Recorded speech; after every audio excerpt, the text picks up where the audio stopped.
37. 26 knots down the angle. 106 to interval is a rhino at 5.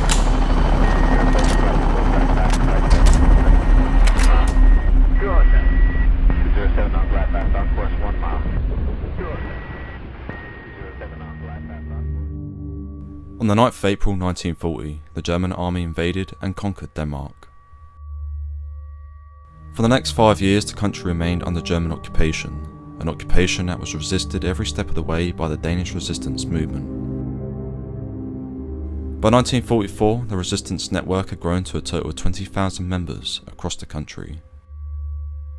However, by 1945, the movement had been brought to its knees as a result of a brutal crackdown by the German secret police, known as the Gestapo.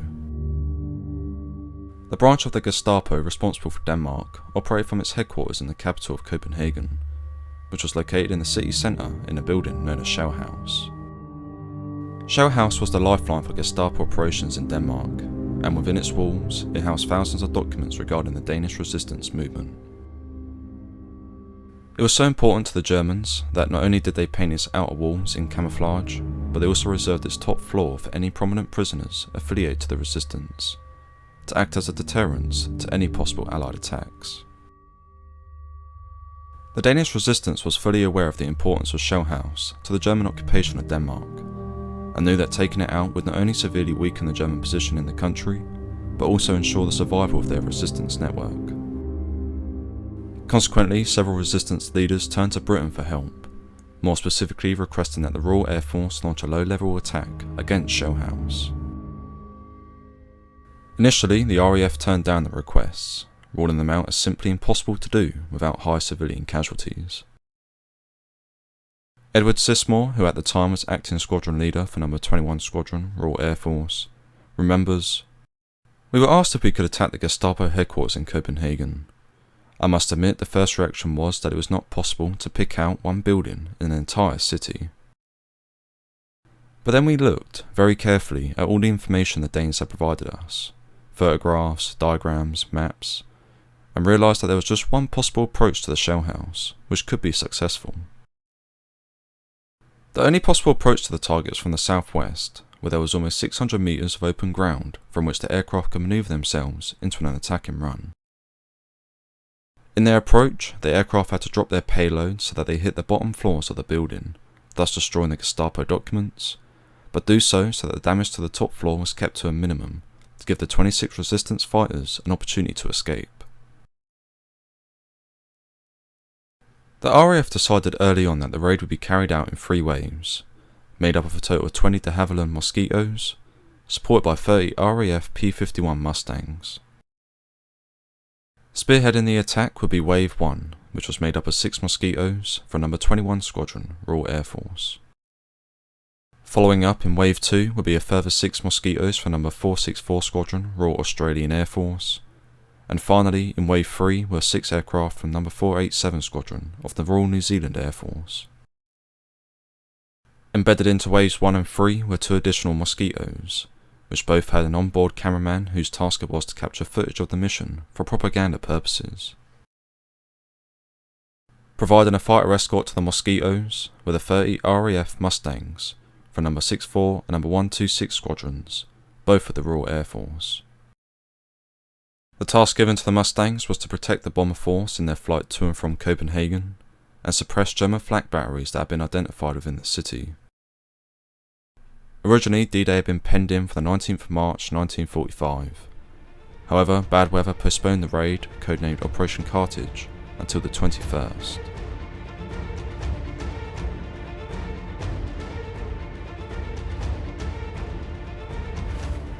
At 35 minutes past 8 on the morning of the 21st of March 1945, the 20 Mosquitoes and 30 Mustangs took off from R.A.F. Thursfield in eastern England. Unfortunately, the operation didn't get off to the smoothest of starts, when 3 of the Mustangs were forced to return back to base after colliding with a flock of seagulls. Nevertheless, the remainder of the force pressed on, flying at just 5 metres across the North Sea.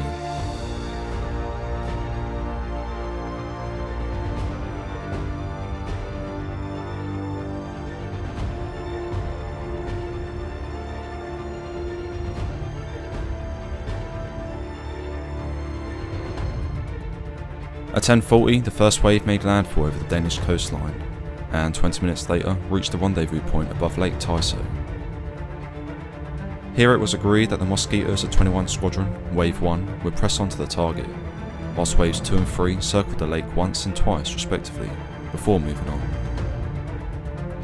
Heading southeast, the 6 aircraft of Wave 1 reached a point above the town of Køge, before turning north to make their approach into Copenhagen. Entering the suburbs of the capital city, Mosquito SC-977, piloted by Wing Commander Peter Klebo and navigated by Canadian Flying Officer Reginald Hall, clipped a light tower that sat above the city's railway.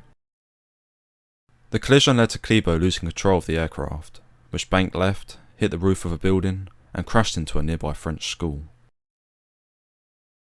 Both airmen were killed in the crash, along with 12 civilians. Unaware of the downing of SC-977, the remainder of Wave 1 lined themselves up on Shell House and successfully dropped their bombs onto the target at approximately 11:15. Several minutes behind Wave 1, Wave 2 followed, making an approach into Copenhagen from the west. For the pilots of 464 Squadron, there became a problem in that the smoke from SC-977 obscured their approach into the target. The problem was such that 2 Mosquitoes of Wave 2 believed the smoke to be that from the shell house, and mistakenly dropped their cargo onto the adjacent school building. Fortunately, the remaining 4 aircraft of Wave 2 realised what had happened, and were able to locate the target, although 2 were unable to drop their payload. The final attack now came in from Wave 3, who made a similar line of approach to that of number 2.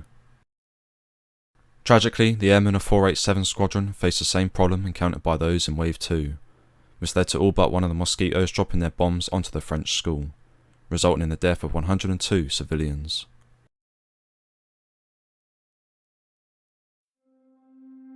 On screen now is a section of film captured by Sergeant Ray Hearn, who was on board Mosquito DZ-383, piloted by American Flight Officer Robert Kirkpatrick, which was attached to the third wave for the raid.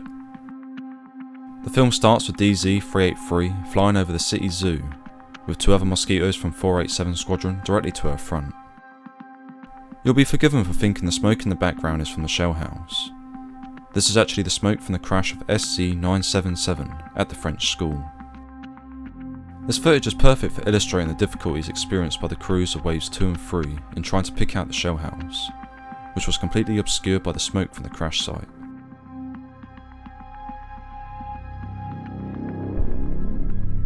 At this point we get our first glimpse of the actual target, which can be seen just in the background. Notice how close DZ-383 has come to the site of SC-977 before we can see any sign of the smoke from the shell house.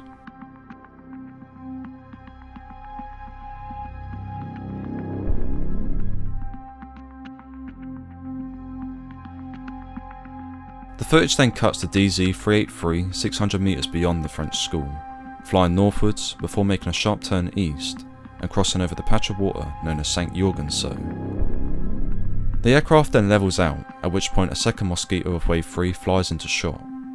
At this point, Kirkpatrick is flying directly above Shell House, which can be seen in the bottom right with smoke rising from it.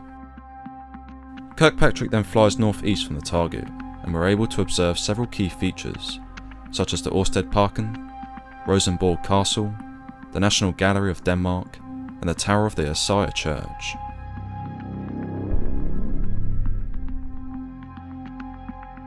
The final sequence of the film then sees DZ-383 linking up with 3 other Mosquitoes of the third wave, just south of Faldenparken, where they begin to fly out from Copenhagen. With the third wave clear of the target area, there now remained the treacherous flight back to Britain, a flight that was to be the most costly part of the raid for the Allies. At around 11:20, R.A.F Mustang HK-460, piloted by Flight Lieutenant David Drew, was conducting a patrol over Copenhagen's harbour when flak from the German light cruiser Nuremberg hit his aircraft. Losing control of his Mustang, Flight Lieutenant Drew attempted to bail out, but sadly was unable to do so. His colleagues last observed his Mustang crashing into the fields of Faldenparken. Next to go down was Mosquito NT-123, piloted by Flight Lieutenant David Patterson, who had Flight Sergeant Frank Pygram as his navigator.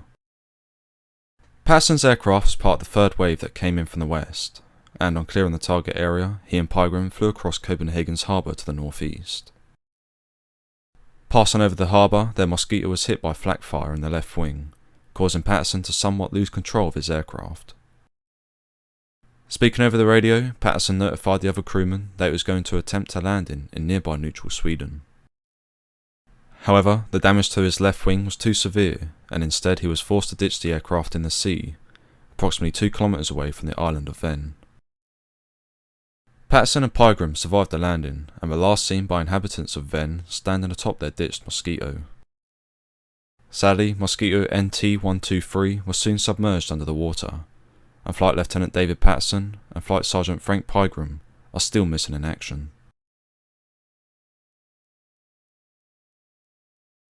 The fourth aircraft to go down was Mosquito SC-999, piloted by Australian Flying Officer Ronald Dawson and navigated by British Flying Officer Fergus Murray. Dawson and Murray were part of the second wave and came out of the target area without being hit. Dawson then flew the Mosquito 35 miles north to begin the journey back to Britain. However, on reaching the northern coastline of the island of Zealand, heavy flak concentrations were received and Dawson's aircraft was hit. Flying west, Dawson lost all control over the Mosquito, which plunged into the sea 13 kilometres off the Danish coastline. Flying Officer Ronald Dawson and Flying Officer Fergus Murray are still missing in action.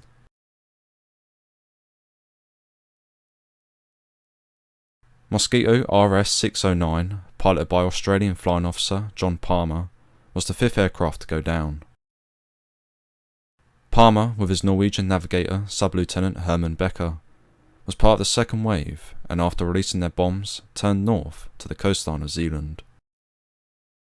Here they flew into the same flak concentrations that had hit Dawson and Murray, which led to Palmer's Mosquito losing one engine.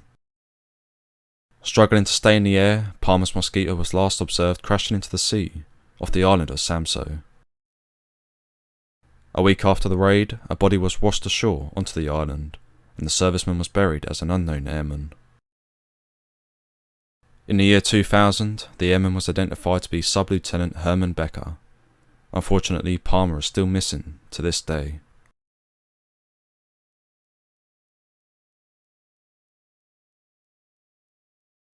The sixth and final aircraft to be lost in the operation was R.A.F. Mustang HK446, flown by Pilot Officer Robert Hamilton. Hamilton's Mustang was hit by flak fire over Copenhagen's harbour, but despite being hit, he managed to keep the plane in the air and provide an escort to the Mosquitoes on their return home. At 20 minutes past 12, however, and having flown 200 miles west from the capital, his Mustang began to falter as a result of the hit, and Hamilton made a decision to crash land in the Danish countryside. The pilot officer was successful in this, and managed to belly land his aircraft near the village of Lomberg, approximately 10 miles from the coast of the North Sea. Unhurt, Hamilton abandoned his Mustang, and was captured as a prisoner of war shortly after by a nearby German garrison. Getting clear of the Danish coastline, the remaining 25 Mustangs and 16 Mosquitoes headed southwest over the North Sea, bound for Britain.